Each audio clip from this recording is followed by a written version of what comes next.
when he came to the Clippers, we had a conditioning test. It's his first year there. We do it in 4. We don't have to do the other 2. He's like, no. I didn't come here for that. We're not doing. And we're looking around like, who is this Duke Blue Devil ass? We don't. What the hell?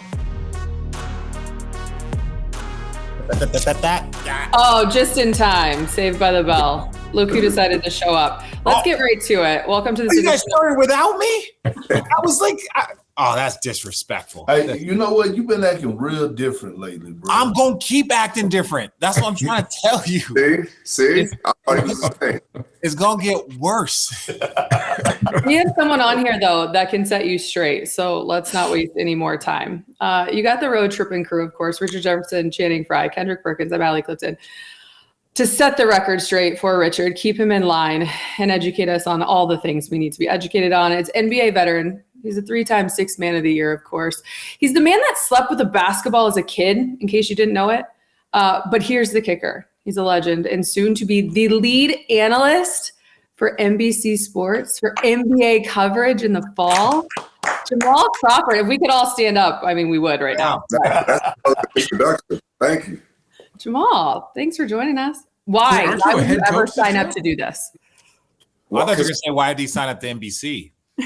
Hold up. Richard, you're old enough to know when that music comes on and you see Jordan chewing his gum slow. It's the greatest, bro. Come on, bro. You know what it is. Wait. That's the theme. That's our theme. We had that theme song. We've had that Round Ball Rock theme song since we first started. Like, as soon as we were trying to figure it out, called them, was like, hey, can we use it? And nobody was using it. So yes, as far as like my feelings towards that song, it's been on Road Tripping since the start.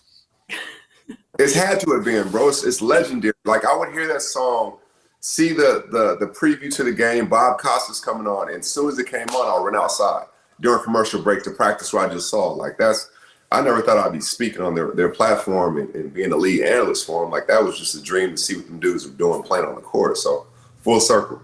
Man, that's awesome, man. Wait, aren't you coaching this year? Yeah, I am coaching. I'm coaching kids and I'm volunteering at my high school. We had a big win last night on the high school side. What's your record? Right now with Rainier Beach, yeah. What's your record? Oh, I think we're like 25-2, something like that. Oh, damn. See, y'all legit. Yeah, we're favored to win it. We've been number 1 all year, so now we got to just put a bow on that thing. You know what's crazy? It was, I think it was 2 years ago, right? We're in Dallas. It's an AAU tournament.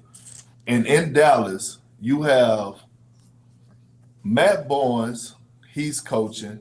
You have Rajon in the same gym. Rajon Rondo coaching.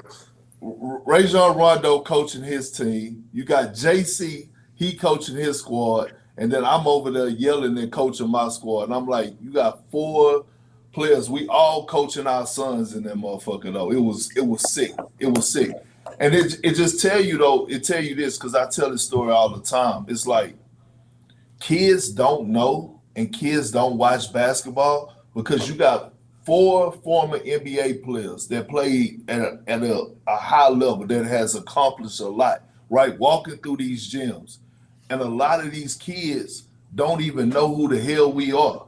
And all of a sudden, you may have like this YouTube guy come in, fucking. Oh, they go crazy, Perk. They go crazy, Perk. And it's standing room only. And I'm like, this is why our generation is fucked up, right? No, look, I don't approve it, but once I got to give JJ Redick credit. He has 2 little boys the same age.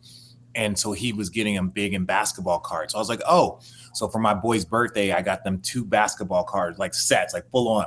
So they're opening them, blah, blah, blah, just like we used to do. And now they got the players. Now they studying the players. Now when I'm watching the game and they're like, oh, do I have a Jalen Brunson? Oh, blah, blah, blah. Do I have this? So like pro parent tip, if you want your kids to start kind of watching basketball, get those basketball cards. Tell them that based off of how well these kids play, that their card will go up in value or down in value. Kids will pay attention to basketball. My kids now, their bedtime is based off the halftime of the first game. Oh, that's crazy. Wait, don't we all have kids the same age? Like Jamal, your kid and my kid are the same age of 14, right? 8th grade. Yeah. Kendrick, is your kids 14? Perk's son's younger. Yeah, he's seventh grade, so he's 13. Oh, okay. He's Dude, 13. that's crazy. That's then crazy. Richard All in goes different to what? spots. Just call My me kids are Kendrick. 8 and 10. 8 and 10. Did you just call me Kendrick? Yep. Yeah, he snuck that in. He snuck that in. There you go. Guys, we have a lot to get to, so I want to dive in. But first, I do want to know, because you guys brought it up and mentioned it, Jamal and Perk, what are your coaching styles? Well, see, mine, to be honest with you, like I learned, and I figured that out about myself, is I learned to be better on TV by coaching the kids because I had to simplify things. For them, I've had the group since 6th grade. So I promised the parents they were going to get better at basketball. They were going to learn how to play, and they were going to be good people off the court. So we started watching film in like 6th grade to the point where now they're in 9th grade. When they got to 8th grade last year, they were like watching film themselves, and the coaches were off to the side. They were correcting themselves. So my style is I want to be unselfish. I want to play together and play the right way. And I think if we do that, you'll be able to play long after, you're done playing for me and learn the game the right way. So we're really, really heavy on that. And I want it to be more of a team. So we got like team hotels, team events. I don't want it to be just like an AAU team. But my style is if you can shoot it. But just go from good to great as many times as possible, play fast, play with pace. And I give them freedom, but I want them to have structure with inside of that personally. So I'm not yelling a lot. Mine is ran like a military. That straight up. It's ran like a fucking military, okay? And I started with this group. I had my son's team since the 2nd grade, right? All the same 9 guys. I had them since the 2nd grade. I had till they were 6th graders, then I gave it up. But I had 3 stars and I had role players. And in those 3 years, we only lost like 5 games in the AAU space. We went all around the country. You know what I mean? I was running my shit like a military. You know what I mean? You had bedtime when we went down to Miami to balling at the beach or to Vegas to LA. It wasn't a family vacation. It was a business trip. It was a business trip because they got to learn structure. Like once they start getting into like the 5th grade, the summer going into 6th grade, it's like, hey, if you want to do this, it's a fucking routine that you got to have. So as 2nd graders, I had them as babies. So at that point, I'm teaching them like mental toughness. I'm yelling at them. I'm cursing at them. They're crying on the court. And I'm like, if I see another fucking tear, you coming out the game. Matter of fact, come sit next to me. That's abuse. No, it's not. Yeah, that's CPS. Somebody call CPS. No, it's not. No, it's not, because guess what? Now they could go handle any type of coaching, right? Those tears are gone. Jamal will tell you this, Shannon.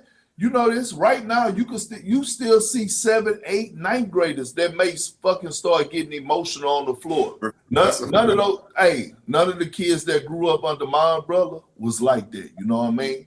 We established that early. And so now they broke off, and I keep up with all the kids because now I'm able to. It took me a while, to be honest. The reason I got into coaching was because I was afraid to turn my kid over to anybody else. I didn't trust them, right? I didn't trust them. Hard. And so now that he's established himself and made a little name for himself, it's cool now. Like, hey, go do your thing. I don't even have to be at the gym. I'm good with it. So that's what it is. That's my coaching style. Richie, your ass, boy, I'm telling you, you'd have been under my system. The way that you How would he play for you, Perk? How would you? Boom. Rich. He would have held his corners. He would have cut, and that's it. And you would have picked up 94 feet. You would have been at the top of my. You talking to me? At the top of my. Whoa. Listen, we don't go into resumes here very often. We don't go into wait. Speak on it, Rich. Don't tell me what I would have been. I was West Coast Player of the Year. Know that. I was McDonald's All-American. Before you start telling me, I know who you are. I graduated high school at 17. I graduated high school. What? Hey, can I speak? I went to your high school. Can I speak? I went to your high school. Richard, you weren't even. You were 4A. That was a weak ass conference. Yeah. Can I? He was in a weak conference. Wait. Oh, that shit was trash. Wait a second. Can I speak? I will address each and every one of you individually. Perk, let's address. I did all of that. McDonald's All-American, State Player of the Year, West Coast Player of the Year. I did all of that, and I graduated high school at 17. So I was even young when I was doing it. 1. 2, to address the weaker conference, we and my AAU team was the first ones to ever win a national tournament. We went to the Nike Grand Finale in Vegas, 64 teams, other NBA players. We won the tournament, and I won MVP. So I don't need anybody talking about conference. I don't need anybody talking about what I would have been. But Rich, you didn't address me because I know Doug Wren has some smoke for you. Doug was nice, though. Doug was nice. Doug was very nice. We was at the Utah big man camp together. Doug, that's the thing that pissed me off about Doug is that I have a ton of confidence, and I think people are surprised. But I saw Doug, and I was like, yo, he's better than I am. He just don't know it, and he was too stupid. And I love you, Doug. You know what I'm saying? He was just always doing silly, stupid shit. Like he was a problem. He was a problem. Rich, I was talking about catching you at Young Rich. Young Rich, I would have had to, because you needed discipline at that age. You're talking Rich with him. He still needs discipline, Perk. What are you talking about? It wasn't going to help Perk.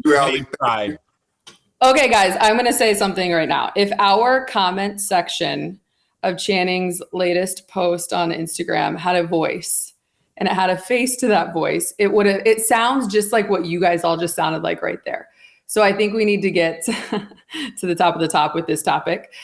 Jamal has come on Road Trippin before. So it's not like this was your first time. We were like, we need Jamal now. He's a friend of our show, obviously. He's come on and been with us in the past. However, after Channing had a rant about nostalgia killing the NBA, it's since kind of added to the level and the volume and the narrative surrounding a lot of chatter right now. I will give you credit, Jamal, and then I want you guys to kind of dive in. I'll step out. I loved your response, and I feel like everyone should follow your lead in terms of commenting on social media, because you said, respect your take, but disagree, see Fry. God, if we could all just talk nicely to one another like that. Having said that, Jamal, I'll let you explain why you disagree with Channing, and then you guys can take it. Well, for me, I think Channing was obviously giving this generation props as they should get, but I didn't agree with why he thought that nostalgia was killing this generation and why this game is hated on right now. Like, it's not about that. It's things that are going on that are not cool. Let's just call it what it is. Like the load management thing. I said literally 15 years ago, if we're going to load manage in practice. Like, let these dudes play. We don't want to see, if we buy tickets months in advance and they're not playing. The game looks the same, Teddy. It's plug and play most places. 90% of the league looks the same. So the creativity is kind of gone. I'm not knocking the players, but as we all know, it's a copycat league. So with that, there's going to be like, if they're successful doing it, we're going to try to copy.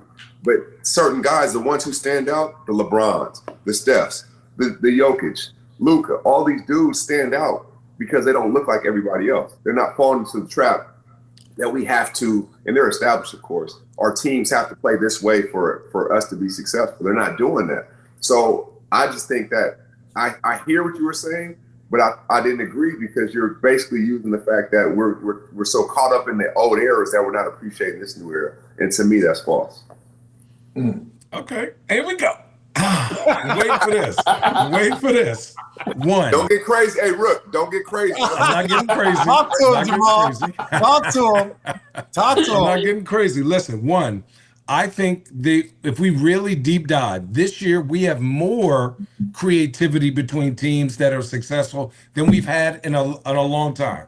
So I think the fact that Detroit, Houston, OKC, Orlando, Denver, LA Lakers, they don't play the same way, right? And so the biggest complaint is, these teams shoot all the threes. Nobody is complaining from Boston. Nobody is complaining from the Cavs, and nobody's complaining from Golden State. But the reason why I think we complain about how many threes are being shot is because those teams, and I put on this little stat, the 3 teams that shoot the most are 3 of the 5 teams that are on TV the most, right? So we're seeing that. Charlotte and Chicago are the other 2 teams that shoot the most threes, and they are absolute dog water, right? So it looks disgusting. But to me, I feel like when you watch OKC play, even the Minnesota Timberwolves, there is a lot of creativity within that. And I see the Lakers, I got to give JJ credit. I watched that game versus Denver.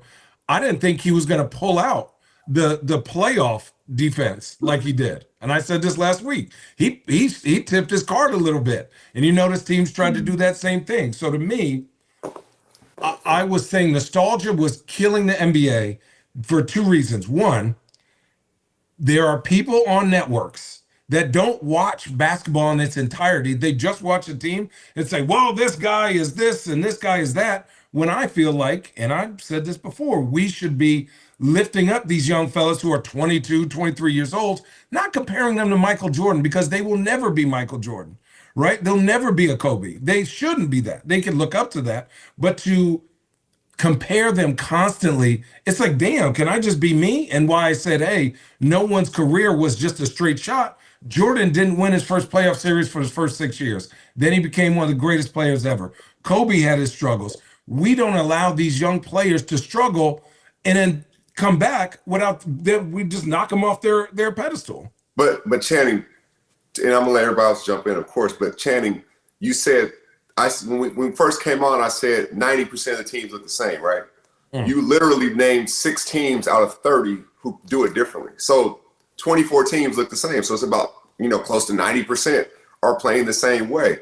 And yes, they are saying, the Jordans and the Kobes, but don't forget, Kobe was compared to Jordan. Jordan was compared to Magic and Bird before he won. Like, it's always been there. It's just now everybody has a voice, and we hear everybody's voice. The same barbershop talk that was happening 25 years ago. It just wasn't social media, so we didn't hear every, Joe Blow or this person that's famous saying, we didn't know every thought they had.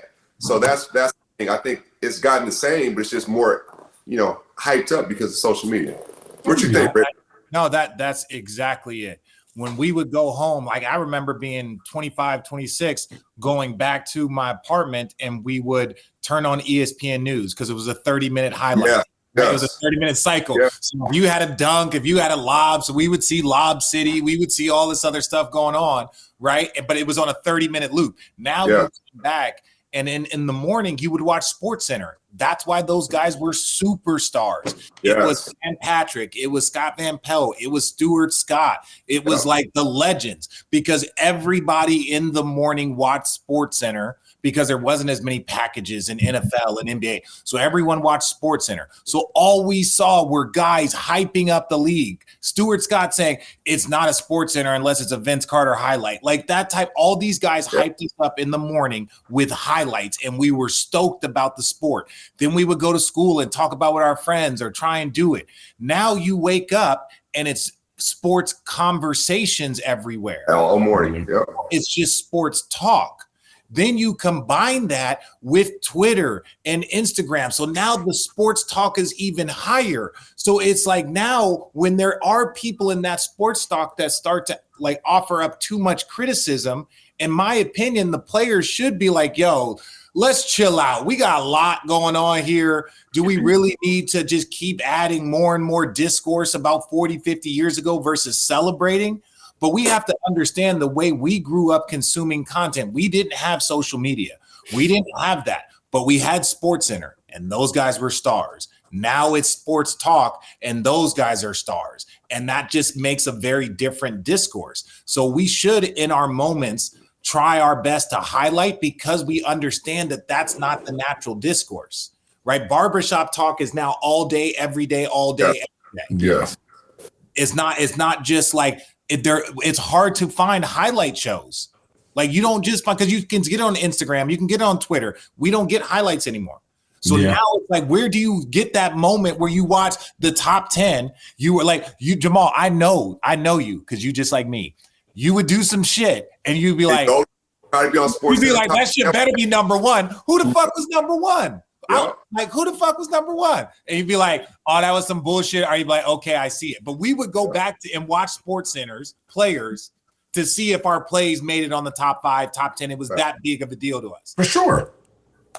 I just think, so just as it's out there, I think our job is wonderful because we get to analyze the game. And so when we analyze a player, I'm all for that. If you play shitty, you play shitty. If you play great, you play great. So I'm not saying we need to avoid that part of like their criticism. We could criticize their game, right? Or what's happened their season, but to compare, and this is, hear me out of my mouth. Nobody will ever be Michael Jordan. Ever. Thank you, Channing. Right?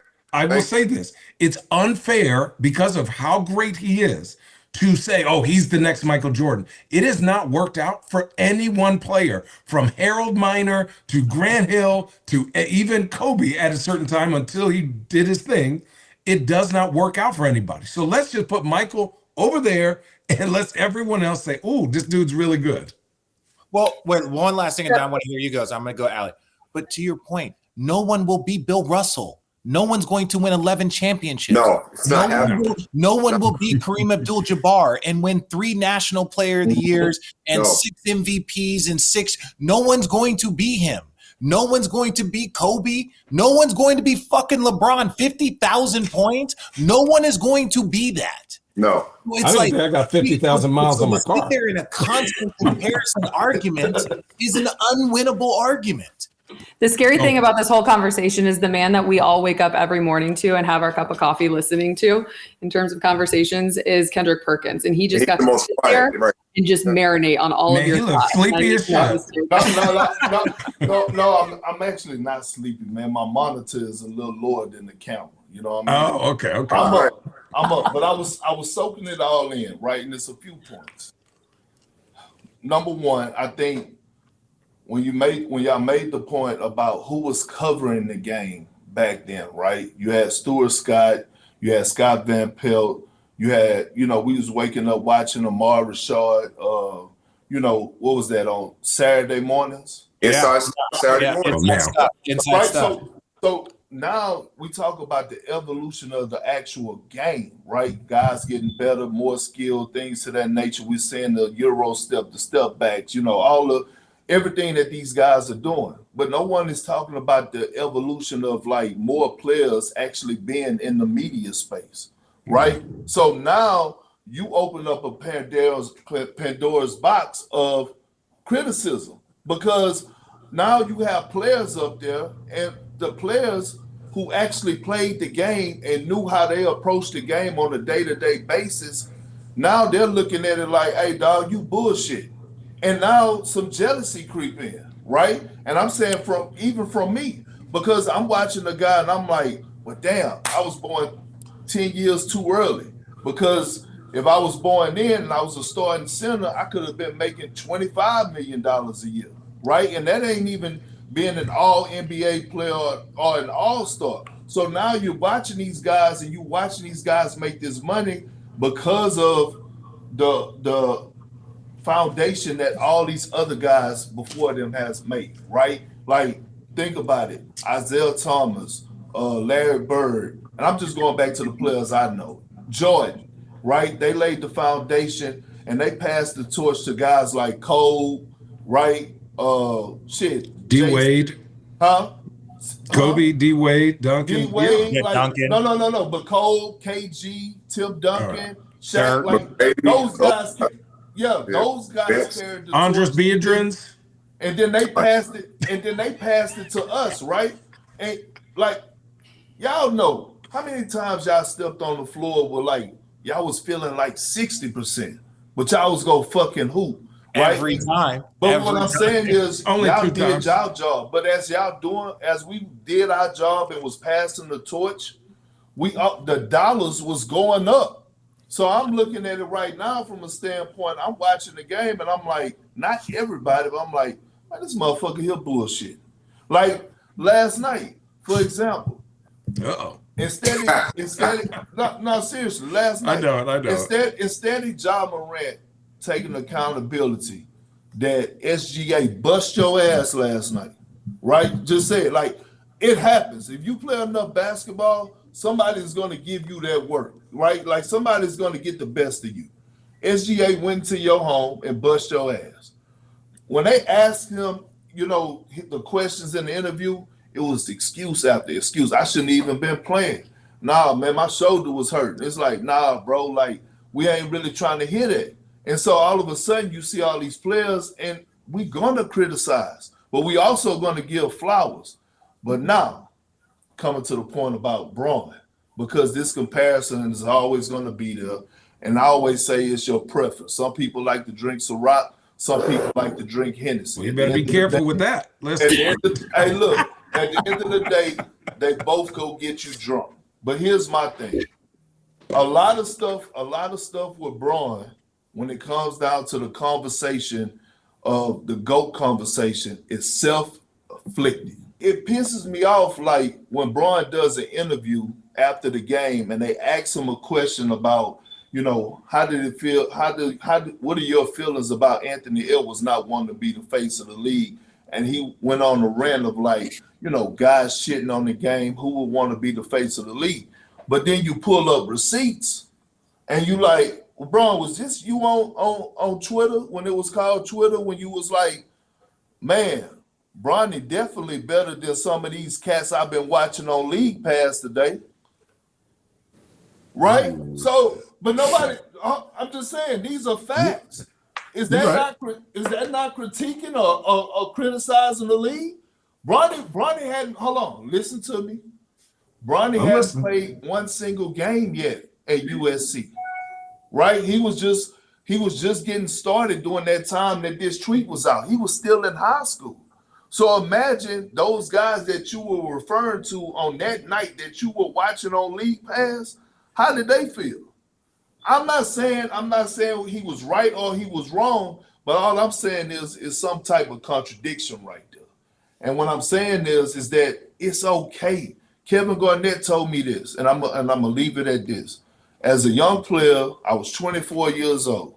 Kevin Garnett was hurt after the 2009, 2010, after we won the championship, KG went out, right?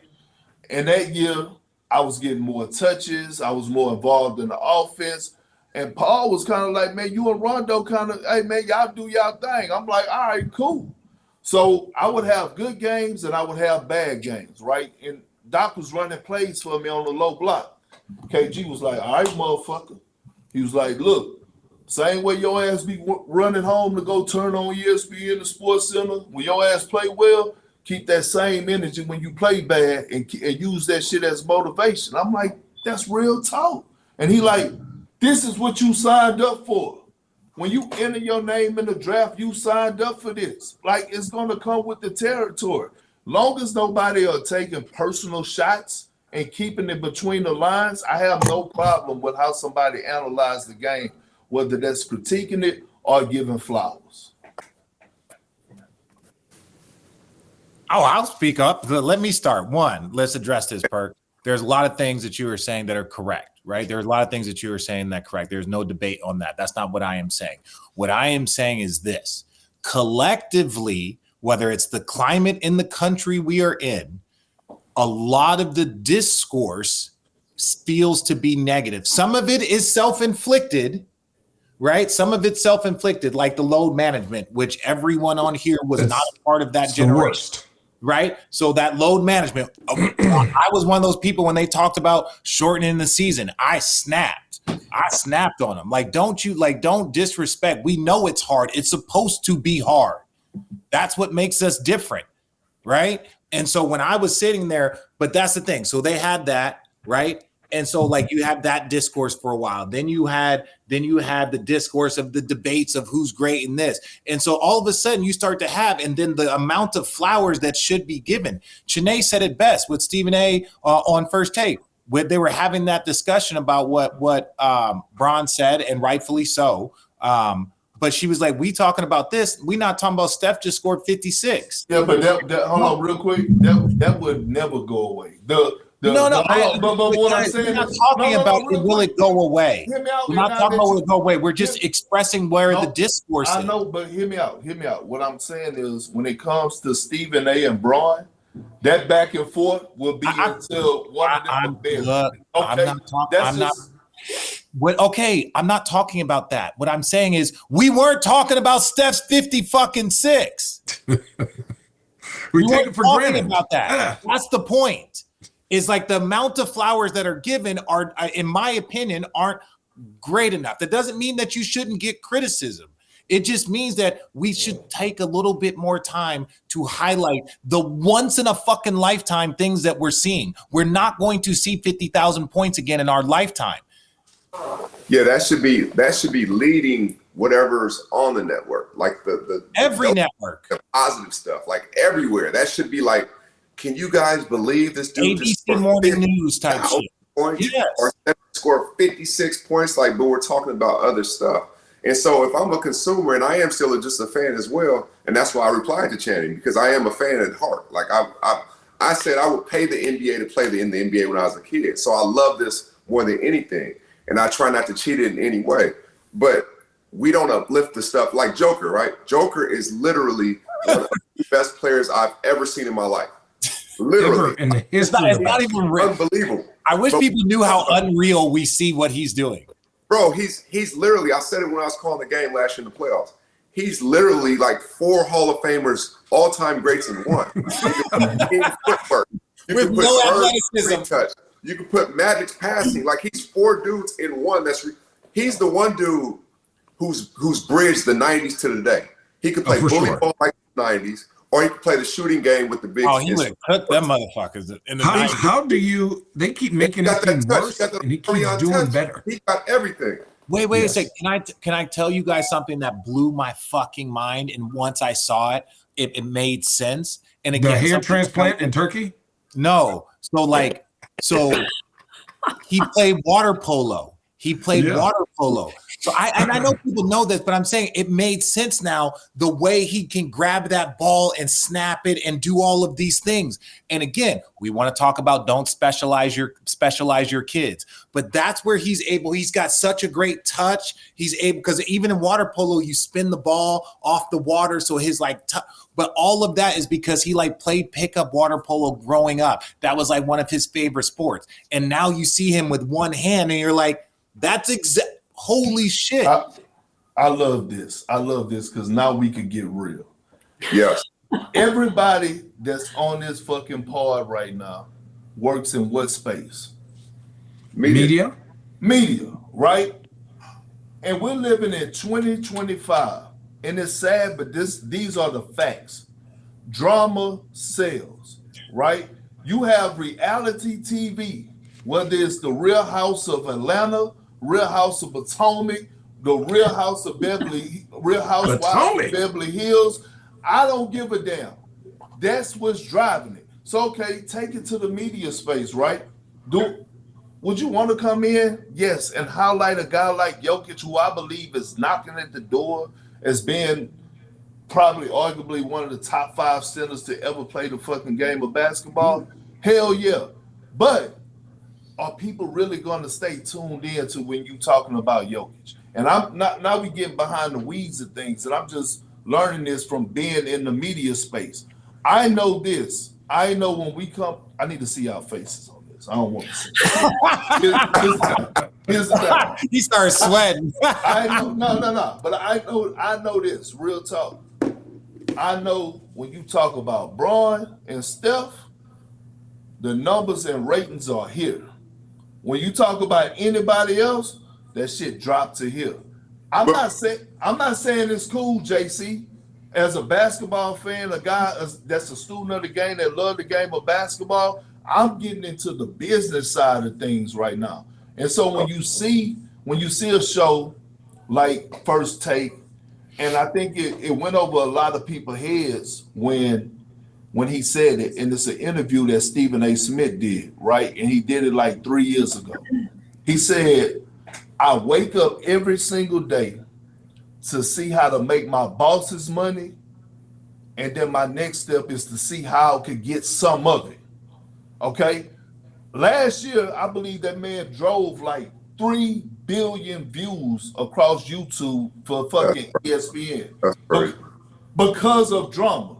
Now, all of a sudden, this guy who's been having this morning, number 1 morning show for the last fucking 12, 13 years is about to pencil in a 9-figure deal, right? So it just goes to show you where it's trending to, and it's probably not going to change. Well, really quickly, Perk. Yes, I agree, but I just want to interject. I will give him a compliment. I'll give Stephen A. a compliment, right? Like we all family in this in this business. Yeah. Just recently said, like, you know what? I'm going to put this debate to end, right? I'm going to, you know what I'm saying? I'm not saying he's never going to talk about it again, but I think he kind of felt like the basketball community was like, you have more to offer than just that debate and people arguing. Sure. And it was like, when he said the 50,000, he goes, I want to celebrate it. He gave him all his love. He gave him all his flowers and was just kind of like, yo. And that's a compliment to Stephen A. because I think he kind of felt the community being like, you are one of the biggest voices. We want to hear a little bit more flowers and just a little bit of debate. So compliment the fuck out of him in that moment. You know how many people been stopping me, and this is the last thing. You know how many people stop me now on a day-to-day basis, and this real shit. They tell me, they say, Perk, man, I love it when you be in a podcast. I watch you. I heard you on Road Trippin. You're a different person than ESPN. And it ain't like I'm in fucking character, but I don't, like I told somebody the other day, I don't fucking come up with the topics, right? Like I don't. So, like people be sitting up here like, man, Perk, goddamn. I'm like, I didn't. Like, all y'all talk about is the Lakers. It's like, well, you think I picked that shit? Yeah, You think I that's didn't gonna wake come up? with the topics. So Look, I appreciate you got it, Jenny.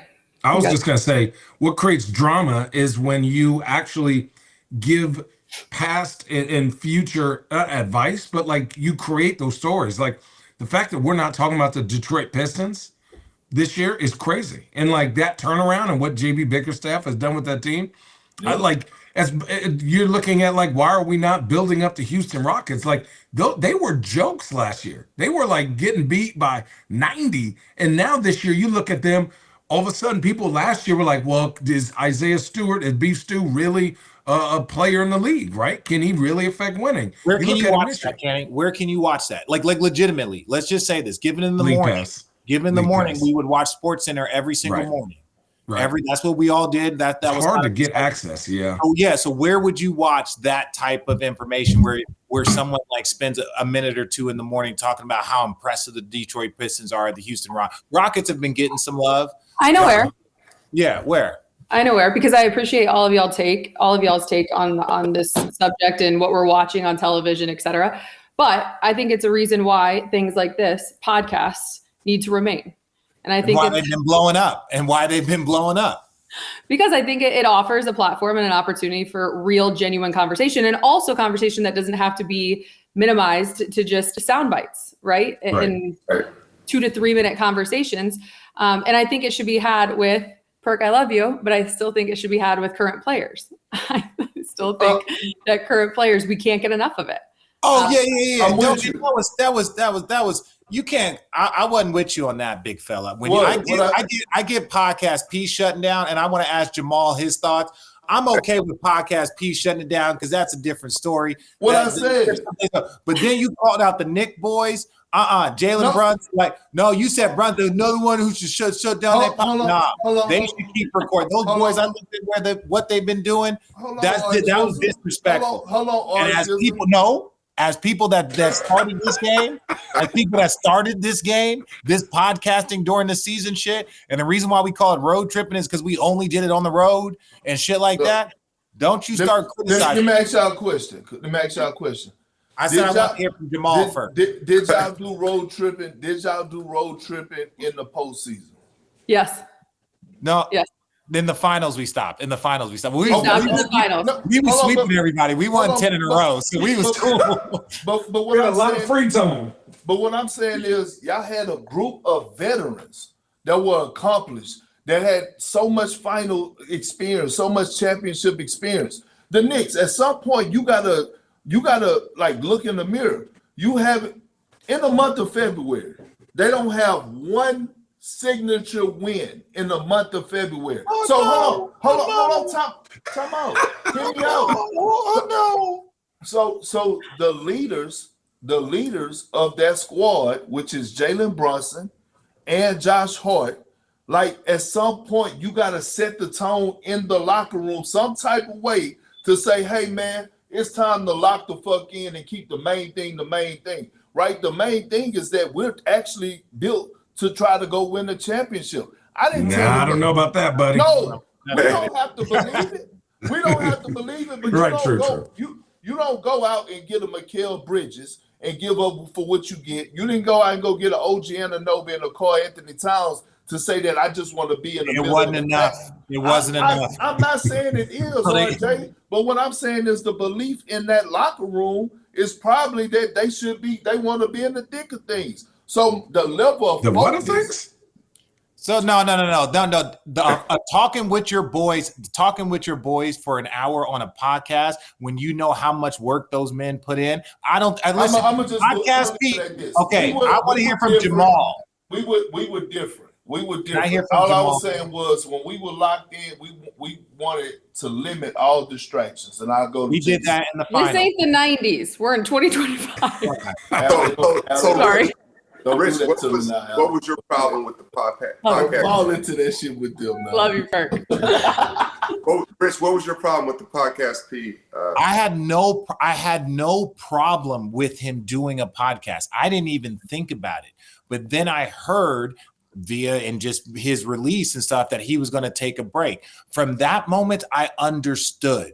I understood from a space of like, I get like there's an energy within their team and there's things going on. And it's just like, it is really, really bad there. I get that, right? Because you're like, hey, not the main thing, but more of like, I just want to kind of step away because I need to be in this space. I think when I look at how the Knicks have been playing all season, who they're competing against, where they're slotted, I'm like, the Knicks are kind of doing what they're supposed to be doing.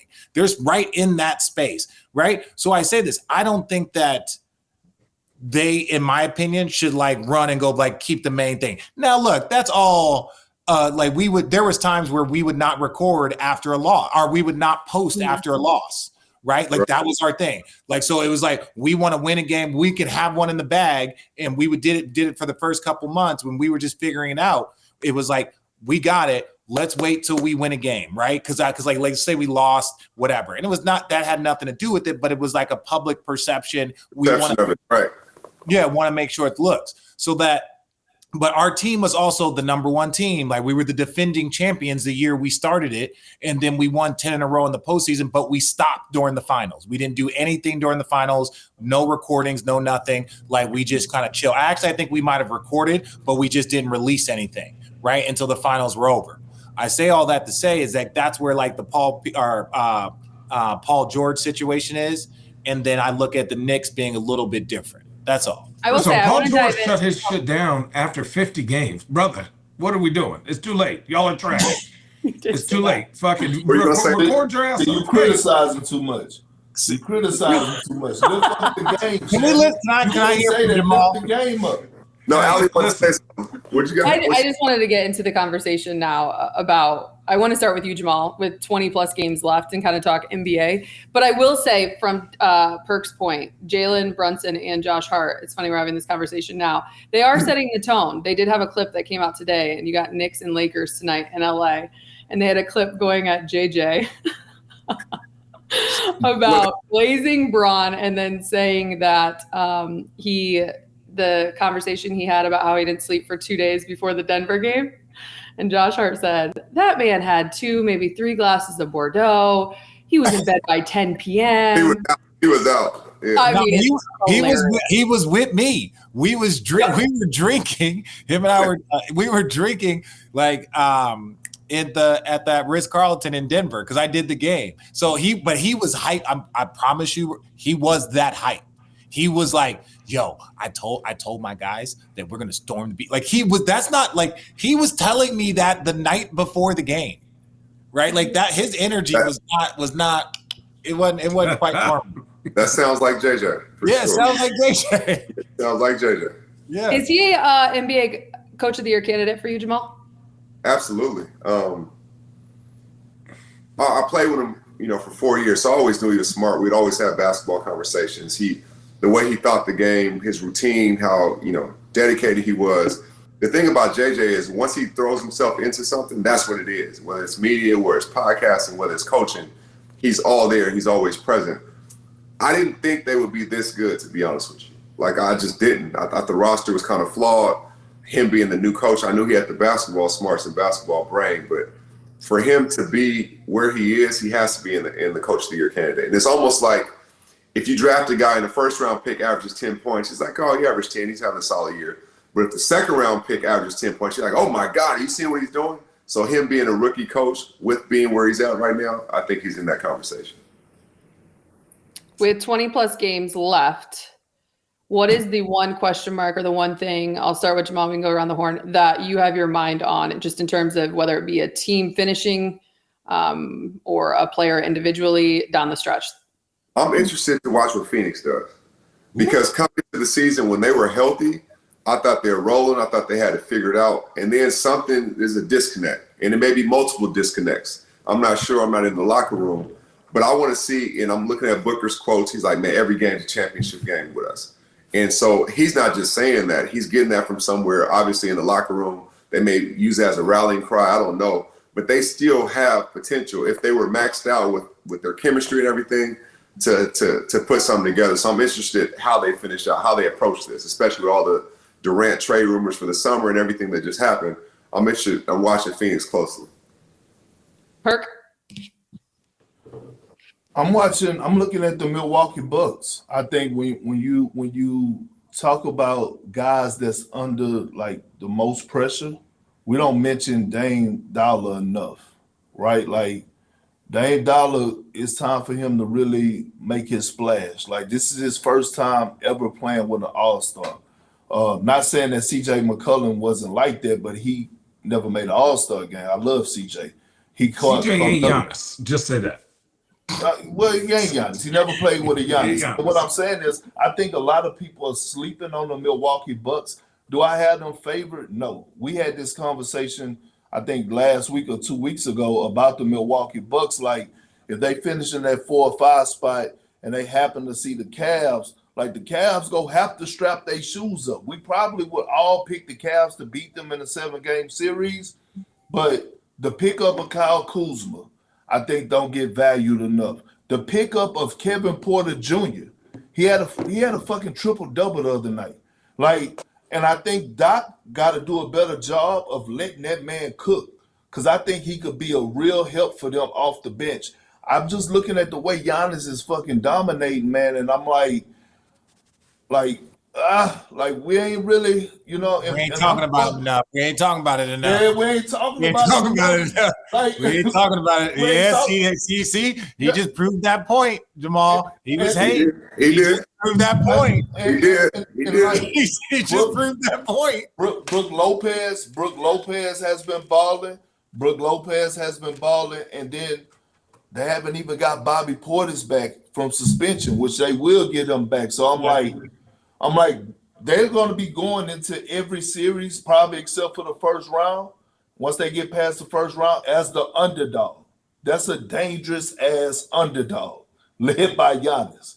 Like Giannis already feel like he's the underdog. Giannis feel like he got to prove something every fucking year, and it's getting overshadowed that he's up here averaging 30, 12, and 6 a night because of what SGA is doing, and Jokic is doing, right? So it's like, I'm like, damn, man. We having three of the greatest seasons in NBA history currently, and that's before we even get to. But we're not talking about it. What the hell's going on in the Lakers? Like that's what I'm saying. We're not talking about it. Man. I don't produce the shows. That's what I'm saying. We having three and Come on, Perk.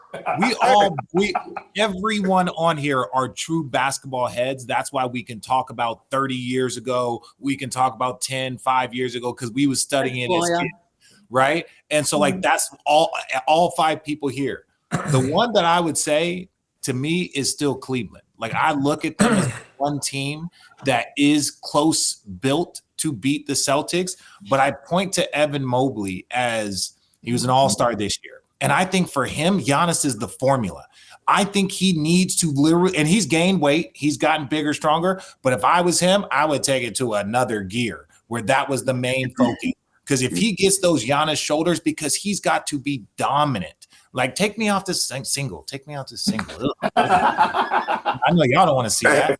No, I'm with you, Perk. I didn't want to see yours either. But my point is that once he becomes a guy that when you start the game, you don't have an answer for, and when you end the game, you don't have an answer for. That's when Cleveland, to me, and they got to keep encouraging him because it feels like he's getting there, but like he's got to be that guy. Right now, I'll give it to you for a quarter, I'll give it to you for this, and you're going to look up and I'm going to have 19 and I'm going to have 10, I'm going to have 3 blocks, and you're like, shit. But when he becomes that start to finish guy, and the numbers can be the same, it could be 23 and 11. Right? Like 22, it doesn't have to be these big numbers, but when you have to just deal with him start to finish, and there's not these like 6 minutes, 8 minute gaps, that's when because Donovan's figured it out. Donovan's on another level right now with the way he's seeing the game, manipulating the game. Like that was what was most impressive about that Boston win. So for me, it's Cleveland. DeAndre Hunter helps them. They got the most loaded roster. If there's one person you point to, and Darius Garland got to start shooting some floaters. He was talking shit last night saying, oh, I don't shoot pull-up jumpers. And he ended up turning over the ball. Yeah, he was talking shit. But point is, DG's going to play well. I believe DG because he's a setup guy. But if Evan Mobley's that dude, I think they can beat the Celtics. Now, they got to play well. Celtics, in my opinion, are the heavy favorites. I'm saying they have the possibility of doing that. They're the closest team. Channing. Okay, so mine's like one for good. What happened? No Blazers. I know you're no Blazers. Hey, what are they? Somebody got to get a hold of Shaden Sharp. He has no choice. Yeah, right. I knew it. He has no choice but to be in that dunk contest next year. No choice. I don't care. I will pay for the private jet myself. Get your ass down there to LA. But anyways, two things. One team I'm worried about, and I don't know if I believe in, is Memphis. They have been looking like dog shit lately. Right? And I think they're getting tired or something's going on. And then the team that I'm thinking is a weird team of how it's working out, and I didn't think it would, was Golden State. Like they're a lot, but with Jimmy, I was like, damn, I must have forgot what like focus Jimmy does. And his minutes when Steph goes out, it's just Jimmy. Jimmy's like, all right, come on. And he don't even be doing it with crazy numbers. The way he controls the game, I think that's a bad first round matchup for anyone. They're probably gonna try to avoid that. But like, I am impressed with this version of Jimmy. Now, I don't know physically like how big if they go against Denver. Obviously, I'm picking Denver, but in Memphis, I'm just worried about like how much energy they have left. They're always top 2, top 3, but now they're like 3-7 in their last 10 games. So it's been like, I'm like, are they running out of steam? So those are my two teams that I'm gonna keep watching. How did we not mention the Lakers? Because all we do is talk about the fucking. Ali. We knew you were See, that reserve. that's part of the problem. That's part of the problem. I am not part of your problem, Perk. No, this is literally your job to talk about the Lakers. Of course you were going to say Come on. We knew where you're going. Hey, I'm not going there. I'm putting it to you guys. Surprised you were making me feel good. What about the Lakers? I watch them every single night. So many people would think I'm a homer, and I'm obviously sipping the tea. So I want the perspective of you guys. By them. I'm not paid by them. But I do want your guys' honest opinion, because kind of like Channing what you said, I'm very surprised about the Warriors. Hell yeah, me too. I'm right there with you on that. But I think the Lakers, and it started with what you said about JJ, Jamal. Like, he is a maniac. And he has the attention of every single human being inside that organization, not just inside the locker room. And I think it starts there. Yeah, you can tell too. Like he's so locked in. He's intense. When you talk to JJ or you see him, like, people don't look at. Wait. Go back to Allie's face. When you say intense, this dude will not be late to his pregame media. He is like on time, and if the person isn't there to make sure that he gets in there, he's just like, what are we doing? Every single thing he does. Allie, let me tell you a story real quick, because I'm seeing I got 5%, which is crazy. But when he came to the Clippers, we had a conditioning test, and we had to run. I think it was like 6 sets of down and backs, and if we did it in 4, we didn't have to do it. It's his first year there. We do it in 4. We don't have to do the other 2. He's like, no. I didn't come here for that. We're not doing. And we're looking around like, who is this dude, Blue Devil ass? We don't. What the hell?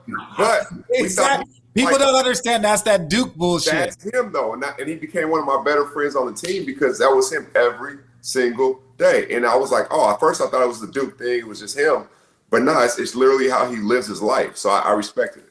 I also think too, not getting to watch Luka up close as I've obviously been able to now over the last couple of weeks, there is just a joy that dude plays the game with. Yeah. A joy that he plays the game with, and it's just radiating. I'm not sure LeBron's ever played with anybody who sees the game exactly how he does his whole career, who sees it exactly like he does. Like there's not many people in history though, Jamal. Exactly. That's like there's 7, 8 people maybe in history, 10 people in history that see it, and he's playing next to the other one of this generation. One of the probably like 2 or 3 of this generation. Steve Nash up there. And Rich, people thought I was crazy last year. I was on Shaq's pod. Like, I would look at Trey and Anthony Davis, and they were like, "You're crazy. He's young." You did say that, dude. And I was like, no. If LeBron's still your best player, LeBron does better with a wing attacker, like a Kyrie to go with those. I'm like, hey, you could be in the third option with somebody else. I didn't know it was going to work out like this, but they thought I was crazy a year ago. Before we let you go, Jamal, and I want hot takes from you guys. Perk, do you have something really quick with Jamal? Well, I think the Lakers' ceiling is the NBA Finals. I don't have them picked to go to the NBA Finals, but I think it's a high chance they're going to get to the conference finals. I'm sticking with OKC. Can I read this to y'all real quick? The Oklahoma City Thunder, okay? First in defensive rating, first in half-court defense, first in rim protection, first in defense versus on-ball screens, first in defense versus drives, first in defense versus isolations, first in defense, first in deflections per game, first in Can their team win defensive player of the year? Can there be a team defensive player of the year? Hold on, Richard. I'm with you. In opponent turnover rate, first in points per game off turnovers, first in opponent points per game off turnovers. Listen to this, though. Here's the thing. I watched them play last night. They don't give a fuck who takes the shot offensively, whether it's a good or bad shot. They don't care how much of the shine that SGA gets. They hang their hats on their culture. They're spring back in transition. Everybody take pride in guarding the fucking ball. They load up, they help, they sink, they fill, they gain rebound, they box out. I was sitting there watching the game, and I'm like, Janae, I say, do you see this shit? It was like 3 straight possessions. I was like, unless you have some like 2 or 3 tough shot makers, it's going to be hard. The only team that has that is Boston. Like, the only team, by the way, fucking Peyton Pritchard and Derek White. I'll leave that for they went crazy. Did you see the McAfee, the Boston Whites? They said the Boston Whites went off. Hey, Perk. That was a good one, Pat. I got to add to it 2 things. One, they have a stud. They have a star on the sidelines in Coach Dagenham. He is a star. He was the most impressive coach I talked to last year in the whole playoffs, it felt like. And the second thing, they brought a college energy to the pros. And it goes to all the numbers you just said. That college energy, that college feel that they're playing with is very rare to bring to the pros. And that's what OKC did. And I got them come out the West. And they sacrificing. You don't find young teams that sacrifice like that. Like, think about it. They're the best team I've ever seen in Oklahoma City. Ooh. Whoa. That's a mic drop. That may be it right there. They got to get to the finals. Rich. Now, I said best team, not most talented. I said best team. And if you look, I mean, can we say that until they go to the finals? Yeah. Well, I'm saying at this point in time, the team. Now it's at this point. That's the fine. That's the fine print. The fine print. You gotta get to the fine print, bro. You gotta get to the fine print. You crazy as hell, man. The people would have got boned. Boy, the people would have got boned playing with a young Cage, against a young KD and a young Russ and JH and a Surge. Man, please stop. Man, come on, Rich. See, that's why we be so mad. He pissed me off. I'm about to go, man. Come on, man. Come on, y'all. We're gonna wrap this podcast up. It was just a My joke. God. Hey, can I come back The for part 3 3? MVPs. That team was talented. The three I actually feel MVPs. like we're on to a better conversation or another good conversation here, Yes. Jamal. So maybe you should come next week so we should continue it. Before Let's you do leave, it. though. Let's do it. I'll be back next Before we- week. You guys can Before have you leave, I'll send you the time. You called Channing your rook at the beginning of this podcast. So I want to jog your rook's memory and see if he remembers what happened. Channing, are you sleeping or is it Me? paused? No, chilling. It's that sleep gaze. I know Cincinnati ain't what Portland is to you, but okay. Channing, do you remember what happened on January 26th, 2007? Was that when Jamal had like 60? Oh my God. Didn't You he do score know. he scored what, 16 in a row, 16 possessions in a row? Hey, it Yeah. was so funny. Hey, Jamal, hey, he had that belt, and everyone was like, man, hey, I got him. Hey, I remember UD went up there. Get your ass back out of here. Antoine Walker. I didn't say it. Get up out of here. D Wade, bat. Posey, bat. Hey, everybody. I said, hey, I'm not going to shoot it. I'm just setting screens. Jamal's running around. He did all that running just to get the ball in the same spot, and everybody was switched, and he just hit it every single time. And I was just sitting there laughing, and everybody was like, man up. Don't let him do that to you. And then next dude, bitch. You know what's funny is there was portions like I was like when I was younger, I was a defender, right? When I was young, when I kind of got to the point where I was scoring, I just kind of became like a two-way player. Like I could defend and whatever. There was always one person that they were just like, nah, Rich, you good. Like Jamal, think about all the years we played against each other. I never matched up against you. Like you 6'5".